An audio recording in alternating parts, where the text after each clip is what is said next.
በስመ አብ ወወልድ ወመንፈስ ቅዱስ አሐዱ አምላክ አሜን። ሰኔ 27 ቀን የሚከበሩ ዓመታዊ ቅዱሳን በዓላት። ቅዱስ ሐናንያ ሐዋርያ። ሐናንያ ቁጥሩ ከ72ቱ አርድእት ሲሆን መጽሐፍ ቅዱስ ላይ ስማቸው ተመዝግቦ ከተቀመጠልን ከጥቂቶቹ ዋነኛውን አንዱ ነው። ከነገደ እስራኤል ተወልዶ በሕገ ኦሪት አድጎ ከወጣትነት ዕድሜው ትንሽ ልፍ ሲል ጌታችን ማስተማር ጀምሯልና ጠራው። እርሱም በበጎ ፈቃድ ተከትሎታልና ከ72ቱ አርድእት ደመረው። ለ3 ዓመታት ከጌታ እግር ተምሮ ከዕለተ ስቅለት በፊት ሀብተ ፈውስ ተሰጥቶት ነበር። ምክንያቱም ቅዱስ ሉቃስ እንደጻፈልን 70 አርድእት ጌታ ሆይ አጋንንት በስምህ ተገዙልን ማለታቸውን አስቀምጦልናል። በቅዱስ ሉቃስ ወንጌል ምዕራፍ 10 ቁጥር 17። ቅዱስ ሐናንያ በበዓለ ዕርገት ተባርኮ በአምሳኛው ቀንም መንፈስ ቅዱስን ተቀብሎ ለስብከተ ወንጌል ወጥቷል። በሚያስተምር ጊዜ የሶርያዋን ደማስቆን ማዕከል አድርጎ ነበር። በኋላም አበው ሐዋርያት የዚች ከተማ የመጀመሪያ ጳጳስ አድርገው ሹመውታል። ጌታ ባረገ በ8ኛው ዓመት ክርስቲያኖችን ያሰቃይ የነበረው ሳውል የኋላው ቅዱስ ጳውሎስ ብርሃነ ዓለም ቅዱስ ጳውሎስ ማለት ነው። ቅዱስ ጳውሎስ ወደ ደማስቆ የተጓዘው ክርስቲያኖችን በተለይ ቅዱስ ሐናንያን ለማሰር ነበር። ለእግዚአብሔር ምርጥ ዕቃ ይሆን ዘንድ መብረቅ ዓይኑን አጠፋው። ወዲያውኑ ጌታችን ሳውልን ወደ ሐናንያ እንዲሄድ ነገረው። ከ3 ቀናት በኋላ ጌታችን ለሐናንያ ተገልጦ አነጋግሮታል። ሳውል ወይም ጳውሎስ ወደ ሐናንያ የደረሰው በመሪ ነበር። ሁለቱ እንደተገናኙ ቅዱስ ሐናንያ ሳውልን አስተማረው፣ ፈወሰውም፣ አጠመቀውም። መጀመሪያ ግን ሳውል አካሄዱ እንዴት ነበር? ሐናንያን ለመግደል ነበር። ሐናንያ አስተማሪ ሰባኪ ስለነበር እሱ ነው ክርስቲያኖች እንዲበዙ የሚያደርግ ብሎ ቅዱስ ጳውሎስ የዛን ጊዜው ሳውል ለሕገ ኦሪት ቀንቶ እሱን ለማሳደድ ነበር የሄደው። ግን እግዚአብሔር ደግሞ ታሪክ ቀየረ፣ በጎ መንገድንም መራው። በዚህ ምክንያት ቅዱስ ሐዋርያ የቅዱስ ጳውሎስ የንስሐ አባት ይሰኛል፣ ቅዱስ ሐናንያ። ከዚህ በኋላ ቅዱስ ሐናንያ ለብዙ ዓመታት በተለያዩ የዓለም ክፍሎች ወንጌልን አስተማረ፣ መከራንም ተቀበለ። በመጨረሻም በዚህ ቀን ክፉዎች ከብዙ ስቃይ በኋላ በድንጋይ ወግረው ገድለውታል። ከሐዋርያው ቅዱስ ሐናንያ ረድኤት በረከት ይክፈለን። በዚህ ዕለት ቅዱስ ቶማስ ዘሰንደላት ይታሰባል።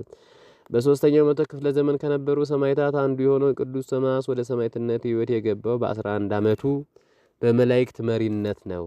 ገና ወደ ምስክርነት አደባባይ እንደቀረበ መኮንኑ ክርስቶስን ካድና ልሹምህ ቢለው ሕፃኑ ቅዱስ ቶማስ ግን ተቆጥቶ እንዲህ አለው፣ አንተ ሰነፍ መኮንን ብሎ ገስጾ በጎችን ይመልስባት በነበረችው ጅራፍ ገርፎታል። ማንን? ንጉሱን። ይሄውም በዘመኑ የመጨረሻው የድፍረት ደረጃ ነበር። በዚህም ምክንያት በሕፃን ገለው ላይ የተቀበለውን መከራ ሊናገሩት ይከብዳል። ግርፋቱ፣ እሳቱ፣ አራዊት በእርሱ ላይም አልፈዋል። አካሉ ተቆራርጦ አንድ ጊዜም ለጣዖቶች እንዲሰግድ አምጡት ብሏቸው ልክ ከፊቱ ሲደርሱ ወደ ጌታ ቢጸልይ መሬት ተከፍታ ውጣቸዋለች። ምኖችን? ጣዖታቶቹን። እሱን ያሰቃየ የነበረው መኮንንን ከደዌ አድኖ ከነሰራዊቱ አሳምኖታል። ሕፃኑን ቅዱስ ቶማስን ግን ያላመኑ አረማውያን በዚች ቀን አንገቱን ሰይፈውት በሰማዕትነት ወደ ወደደው ክርስቶስ ሄዷል። አምላከ ቅዱሳን ከሐዋርያው በረከት ከሰማዕቱም ምልጃ ይለየን። በዚህ ዕለት ቅዱስ ያዕቆብ ዘስሩግ ይታሰባል። በቤተ ክርስቲያን ታሪክ በደራሲነታቸው በወንጌል አገልግሎታቸውና በቅድስናቸው ከተመሰከረላቸው አበይት ሊቃውንት አንዱ ቅዱስ ያዕቆብ ዘስሩግ ነው።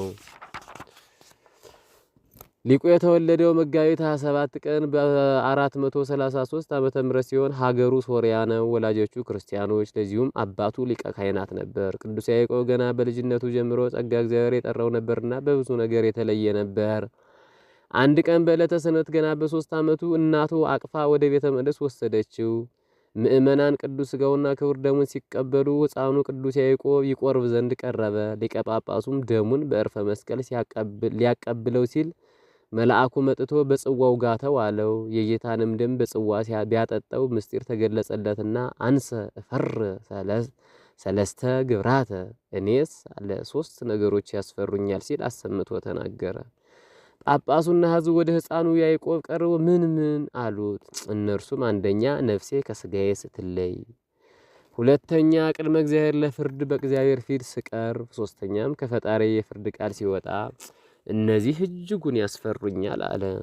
ያን ጊዜ ሕዝቡና ሊቀ ጳጳሳቱ እግዚአብሔር በዚህ ሕፃን ላይ አድሮ ዘለፈን እያሉ ለንስሐ በቅተዋል፣ ንስሐ ገብተዋል። ቅዱስ ያዕቆብ 7 ዓመት ሲሞላው ይማር ብለው ወደ ሱባዔ ያስገቡት። በ5 ዓመታት ብሉይ ከአዲስ ጠንቅቆ በ12 ዓመቱ ሊቅ ሆኗል። በዚህ ወቅት የነበሩ ታላላቅ ሊቃነ ጳጳሳት ወደ እርሱ ተሰብስበው እንግዳ ድረስልን ሲሉት ምስጢር ንገረን አሉት። እርሱ ግን ሲቻለው ስለ ትሕትና አልችልም አላቸው። እንግዲያውስ አሉት ትንቢተ ሕዝቅኤልን ተርጉምልን ቢሉት በአጭር ታጥቆ አመስጥሮላቸው ተደስተዋል፣ ፈጣሪንም አመስግነዋል። ቅዱስ ያዕቆብ ከዚህ በኋላ ወደ ገዳም ገብቶ ትርምተ አበውን፣ እጽብተ ገዳምን፣ ሕይወተ ቅዱሳንን በተግባር ተምሯል።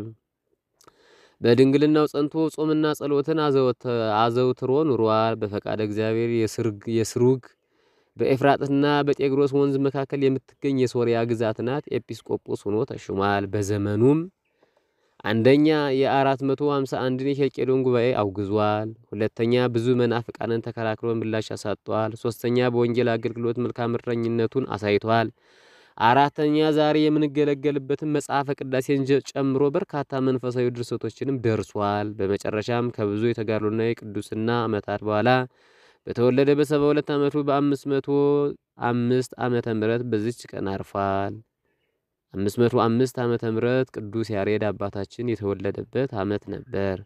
አንዳንድ ምንጮች ደግሞ ሰኔ 27 ቀን እንዳረፈ ይናገራሉ። ቅዱስ ያዕቆብ ዘስሩግ ለቤተ ክርስቲያን የቁርጥ ቀን ተወዳጅ ልጇ ነውና በእጅጉ ታከብረዋለች። አምላከ ቅዱሳን ከታላቁ ሊቅ በረከት ይክፈለን። ሰኔ 27 ቀን የሚከበሩ ዓመታዊ የቅዱሳን በዓላት፦ ቅዱስ ሐናንያ ሐዋርያ ከ72 አርድእት አንዱ፣ ቅዱስ ቶማስ ሰማይ ዘሰንደላት ንጉሱን በጅራፍ የገረፈ ታላቁ ሰማዕት፣ ቅዱስ አልዓዛር ነዳይ በነዌ ደጅ የወደቀ፣ ቀጥሎ ደግሞ በአብርሃም እቅፍ ውስጥ የተገኘ ጻድቅ፣ ቅዱስ ሉቃስ ላይ ምዕራፍ 16 ቁጥር 19 ላይ ታሪኩ ተጽፏል። ቅዱስ ማማስ በዚህ ዕለት ይታሰባል። በደማስቆ ሐናንያ የሚሉት አንድ ደቀ መዝሙር ነበረ። ጌታም በራእይ ሐናንያ ሆይ አለው። እርሱም ጌታዬ ሆይ እንሆኝ አለ። ጌታም ተነስተህ ቅን ወደሚባለው መንገድ ሂድ፣ በይሁዳ ቤትም ሳውል የሚሉትን አንድ የጠርሴስ ሰው ፈልግ፣ እነሆ እርሱ ይጸልያልና ሐናንያ የሚሉትም ሰው ገብቶ ደግሞ እንዲያይ እጁን ሲጭንበት አይቷል አለው። የቅዱሳን